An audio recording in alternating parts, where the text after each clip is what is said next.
Saludos a todos ustedes. Hoy me voy a limitar a contestar la pregunta que varios de ustedes han hecho, que es ¿cuánto tiempo nos queda? Esta pregunta está relacionada a el tema del clima y la sustentabilidad de la vida en la Tierra. Y la pregunta surge de los temas que fueron cubiertos en las charlas Geoingeniería y Chemtrails para salvar la Tierra y la charla Peor que un terremoto. Para contestar esta pregunta he escogido dos fuentes que publican artículos científicos como referencia. Estas referencias son las publicaciones New Scientist y Scientific American. Con referente al cambio climático, tenemos la siguiente incógnita. ¿Hemos pasado del punto de no retorno? La asociación Greenpeace indica que si no se comienzan a tomar acciones para eliminar el CO2 a principios de la década del año 2020, o sea, que si no hemos comenzado a reducir el efecto invernadero a un ritmo de 5% anual, habremos perdido la batalla.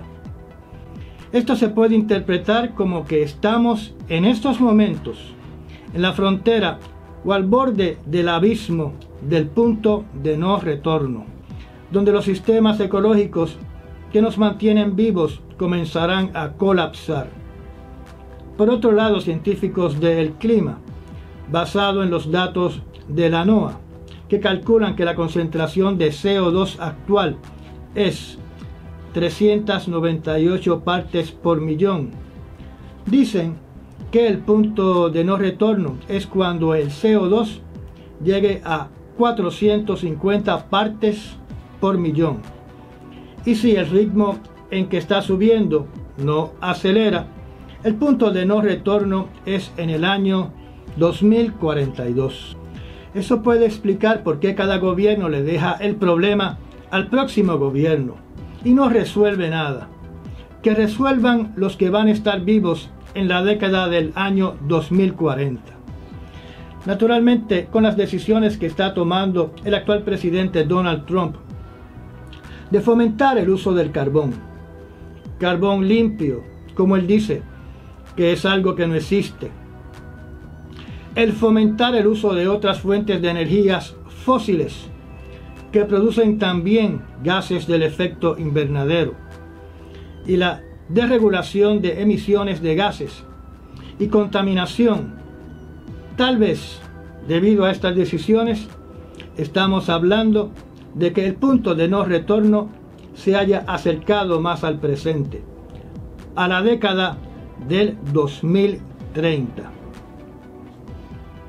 Si usted está pensando que con mudarse al Polo Norte resuelve el problema del calor y que puede vivir con un clima que cada año es más extremo y no le importa que se derritan los polos, recuérdese que en el planeta Venus la temperatura por el efecto invernadero es de 864 grados Fahrenheit. Pero naturalmente, eso sería un escenario extremo en un futuro muy lejano. Ahora hablemos del fitoplancton, que es responsable de deshacerse del 50% del CO2 del planeta y de producir casi el 70% del oxígeno que usted y yo respiramos. Y es además el primer eslabón de la cadena alimenticia en los océanos. Mientras se calientan los océanos y las aguas en la superficie del mar, crece y se crea una barrera más grande entre el agua templada de la superficie y el agua fría de las profundidades que tienen los nutrientes. Esto obstaculiza que nutrientes que vienen de aguas profundas se mezclen con las aguas de la superficie, donde vive el fitoplancton que necesita estos nutrientes. Se ha establecido que mientras más caliente es el agua en la superficie, hay menos nutrientes. Menos nutrientes significa menos crecimiento del fitoplancton, que a su vez causa menos fotosíntesis y por ende se produce menos oxígeno y se extrae menos CO2 del ambiente. Así que con menos fitoplancton se remueve menos CO2 del planeta y más se intensifica el calentamiento global. En adición, el fitoplancton puede migrar a aguas más frías. Y una vez escasea el fitoplancton, por cualquier motivo, los peces que se nutren del fitoplancton comienzan a morir de hambre, si no se adaptan.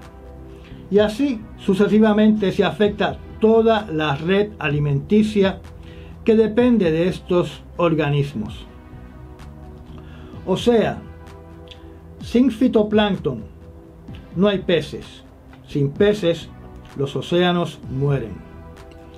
Menos producción de oxígeno a su vez se convierte en otro vector para crear aguas muertas, lo que se llama en inglés dead zones, que son desiertos marinos sin oxígeno. Los peces no pueden respirar y por ende se mueren en estas zonas marinas sin oxígeno. En la década de los 60 del siglo XX se habían identificado 49 zonas muertas en los mares.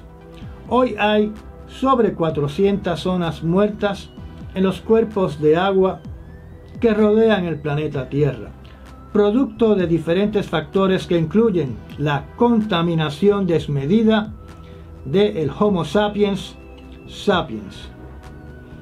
En la charla titulada Geoingeniería y Chemtrails para salvar la Tierra, dije y cito: un dato que deben conocer es que según revistas como Scientific American, se reporta que la concentración de fitoplancton desde el año 1950, y lo voy a repetir, se reporta que la concentración de fitoplancton desde el año 1950 se ha reducido por un factor de 40% y sigue reduciéndose a un ritmo de 1% anual.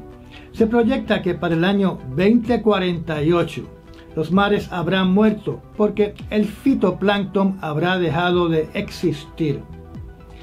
Esos son muy malas noticias. Lo que yo dije en esa charla suena verdaderamente apocalíptico, pero estudios recientes indican que la población de fitoplancton puede ser, y repito, puede ser 7 veces mayor de la registrada para hacer el cálculo del año 2048, porque no se estaba contando o detectando el fitoplancton que está en un proceso de adaptación o aclimatándose al calentamiento global, produciendo menos oxígeno. Así que la fecha de la desaparición del fitoplancton va más allá del año 2048.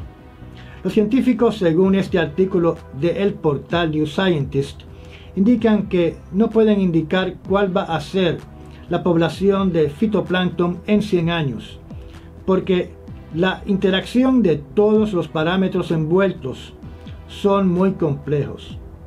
Pero lo importante aquí es que por lo menos sabemos, o por lo menos los científicos creen, que tenemos fitoplancton por varias décadas más, y que el fin de estos organismos y la muerte de los mares no es en el año 2048.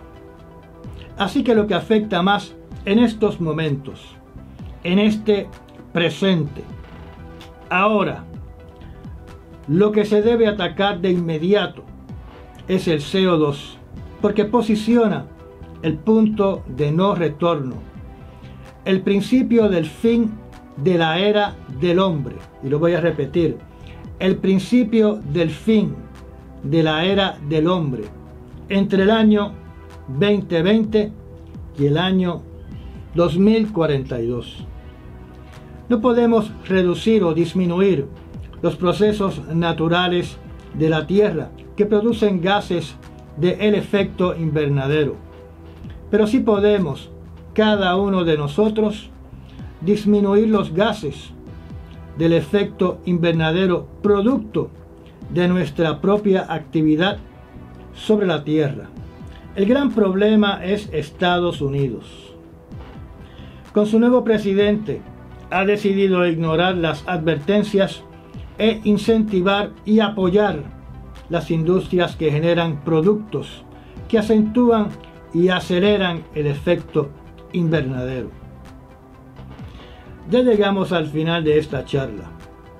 Espero que la pregunta ¿cuánto tiempo nos queda? Haya sido contestada. Verifiquen lo dicho y lleguen a sus propias conclusiones.